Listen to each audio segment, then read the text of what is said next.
11h sur TV Finance et c'est l'heure du chrono CAC, à l'heure de l'ouverture de l'indice européen. Nous sommes en ligne avec Hervé Dupré, trader pour compte propre et fondateur du site carltrading.com. Bonjour Hervé. Bonjour Aude. Alors à quoi s'attendre aujourd'hui sur le CAC? Est-ce qu'on aura une journée similaire à celle d'hier, c'est-à-dire plutôt calme en attendant jeudi?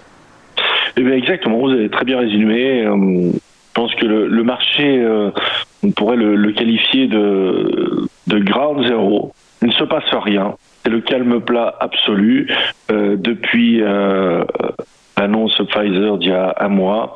On peut difficilement détecter des tendances. Il n'y a absolument pas de tendance. On est plutôt dans une consolidation à plat.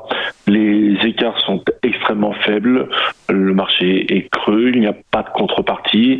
On est un peu au milieu d'un départ de quelque chose, à savoir quel sens privilégier en cette fin d'année. C'est extrêmement difficile. On a des bornes qui sont très étroites, très réduites. On voit bien que les 5600, comme je l'ai précisé déjà depuis 2 ou 3 semaines, qui sont le précédent plafond de verre de 2019, ne passent pas encore. Cependant, nous n'avons pas de repli notable.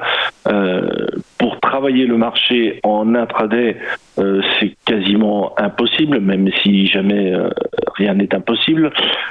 Il faut attendre un déphasage marché. Alors d'où va-t-il venir? Est-ce que ce sera du zoo ou du news sur le Brexit ou l'administration Trump qui prévoit de déposer quelques sanctions à l'encontre d'autorités chinoises, ou la BCE cette fin de semaine?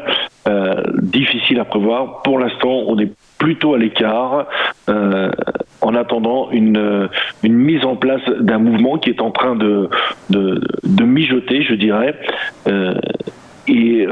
C'est extrêmement difficile de travailler en intraday. Donc privilégier plutôt les tout petits écarts et attendre des vraies informations. D'un point de vue graphique, on n'a pas vraiment de figure qui se dessine, ni vraiment un double top, ni une sortie de range par le haut dans le sens de la tendance précédente. Plutôt en stand-by. Rester très très flexible et être prêt à intervenir le cas échéant. Donc pour l'instant, on ne sait pas si le mouvement va sortir par le haut ou par le bas, techniquement. Effectivement, on est en fin d'année. Bon, alors, comme toujours, il faut pas oublier d'où on vient, parce qu'il y a quand même 9 mois de ça, 9-10 mois de ça, on était quand même dans un tout autre cas de figure. Le Covid est passé par là, donc Pfizer, Moderna et autres ont précisé donc la mise sur le marché de ce vaccin. Aujourd'hui, la projection est plutôt sur 2021. Qu'est-ce que cette campagne de vaccination va permettre de remettre tout le monde au travail et donc de relancer l'économie et donc d'envisager des perspectives meilleures pour l'avenir? Certainement.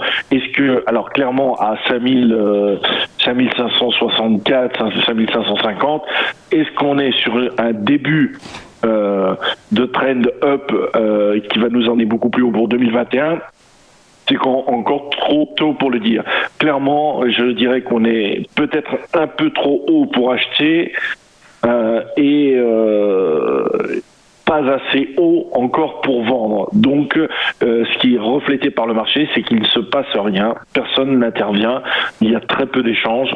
Et donc, il faut des catalyseurs que nous n'avons pas à l'heure actuelle. Et donc, tout le monde attend. Merci beaucoup Hervé Dupré. Je rappelle que vous êtes fondateur du site carltrading.com.